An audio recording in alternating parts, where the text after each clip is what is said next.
Selamat datang kembali. Kali ini kita akan mereview smartwatch dari Amazfit seri Neo. Seperti ini, keren ya. Jadi secara style dia mirip dengan jam-jam digital model retro. Semisal ini saya ada Casio W217. Bentuknya ya hampir istilahnya stylenya mirip-mirip lah. Cuman dia lebih sporty, sampingnya sini pakai buttonnya bukan yang logam gitu. Oke, sekarang kita langsung cek paket pembeliannya apa aja. Jadi saya beli ini udah agak lama, sudah 2 bulanan. Terus paket pembeliannya include di sini ada kartu garansi. Ini ada anti goresnya, kemarin lupa pasang. Kemudian di dalam boxnya isinya adalah, kita buka. Nah, ini kemarin isinya di kotak yang ini adalah chargernya. Ini untuk nanti dicolokkan ke USB power atau mungkin power bank. Kemudian ini nanti yang ditempel ke jamnya. Jadi kalau dilihat di sini kan ada semacam lubang ya. Itu nanti akan ketemu dengan pin yang ini. Kemudian nanti dicas. Selanjutnya ini isinya manual book. Berikutnya mengenai ukuran fisik dari jam tangan ini, termasuk sedang. Sebentar. Jadi lebarnya kalau kita hitung dari sini ya, itu 40,5 mm. Tetapi kalau dari ujung tombolnya sekitar 43. Kemudian kalau dari atas ke bawah itu sekitar 41 mm. Kalau sampai ke ujung laknya sekitar 44,5 sampai 45 lah. Jadi termasuk sedang. Kemudian ini strapnya bahannya poliuretan, jadi lentur, nyaman. Kemudian untuk bodi jamnya sendiri dari plastik. Ini bagian depannya bukan kaca, jadi agak riskan untuk gores atau baret. Sebaiknya dipasang anti gores supaya menghindari hal-hal yang tidak diinginkan. Kemudian di belakang ini ada sensor seperti biasa. Ini digunakan untuk mengukur heart rate. Tombolnya ada 4. Jadi kalau kita lihat di sini yang kanan itu ada tombol up, down. Kemudian yang kiri ada select dan back. Secara teknis jam ini tahan sampai 5 ATM atau 50 meter. Jadi kalau untuk penggunaan sehari-hari, semisal ketemu air kran, kemudian juga shower gitu, atau hujan, masih nggak masalah. Untuk baterainya adalah 160 mAh lithium ion polimer dan diklaim tahan 28 hari. Jadi saya pakai sudah hampir 2 bulan, tapi seingat saya baru ngecas 2 kali. Pertama waktu barunya, kedua setelah sekitar 3 mingguan. Dan sampai sekarang belum ngecas lagi. Oke, lanjut. Untuk koneksinya dia menggunakan Bluetooth.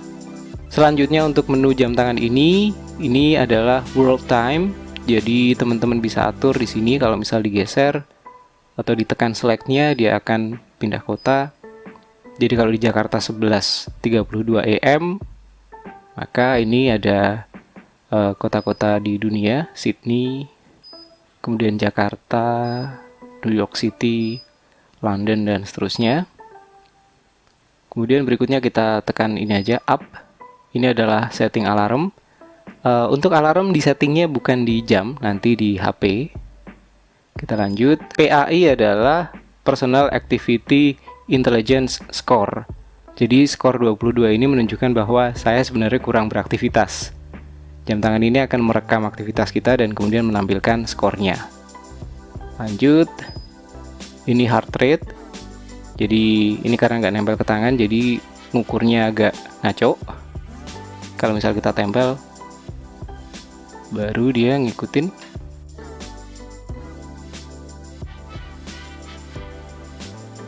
Oke, 86, bener.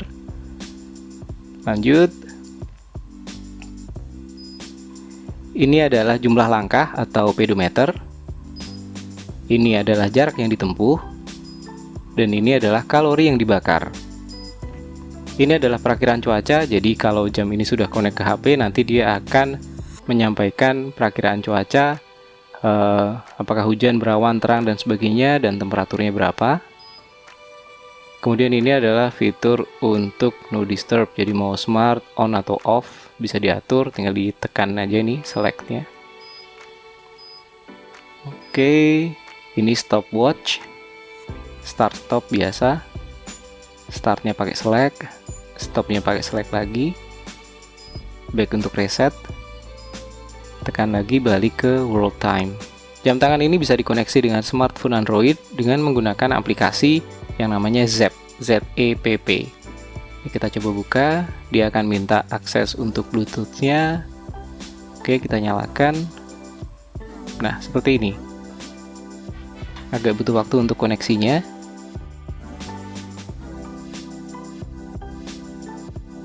Oke, sudah terkoneksi, jadi data yang ada di smartwatch akan muncul di handphone. Sekarang kalau kita lihat di sini 2149 jumlah langkah ya. Di sini juga sama 2149. Kemudian di sini ada kalorinya, heart rate, dan seterusnya PAI. Kemudian goal tracker, dan di sini ada fitur-fitur lain. Salah satu yang asik untuk digunakan adalah sleep monitor. Jadi dia akan memonitor apakah kita tidurnya cukup cukup sesuai dengan standar atau enggak, cukup sehat atau enggak. Tapi karena belakangan saya males kalau pakai jam tangan pas tidur, jadi nggak ada skornya di sini. Ada 5 hal yang membuat jam ini worth it untuk dipakai. Pertama adalah dia sangat simple dan nyaman, jadi artinya dipakai ringan. Kemudian juga kalau dilihat ini digitnya cukup besar. Kemudian berikutnya adalah stylenya. Jadi stylenya hampir nggak seperti smartwatch. Untuk teman-teman yang nggak begitu suka pakai jam yang bulat dengan display yang kayak komputer dipindahin ke jam tangan atau kayak handphone pindah ke jam tangan, jam ini cocok banget. Stylenya sangat simple, sangat seperti jam retro digital biasa. Yang ketiga, fitur yang disediakan oleh smartwatch ini cukup mumpuni, jadi ada pedometer dan heart rate monitor. Yang keempat, harganya murah, nggak bikin kantong bolong ya. Kemudian yang kelima, baterainya awet. Jadi diklaim sampai 28 hari atau 4 minggu. Artinya teman-teman yang selama ini malas untuk pakai smartwatch karena nggak mau ngecas tiap berapa hari sekali, pakai ini cocok. Cuman cukup sekitar 3-4 minggu sekali sesuai penggunaan ya. Sekarang ganti hal-hal yang masih kurang dari jam tangan ini. Pertama adalah dia tidak menyediakan sensor SPO2.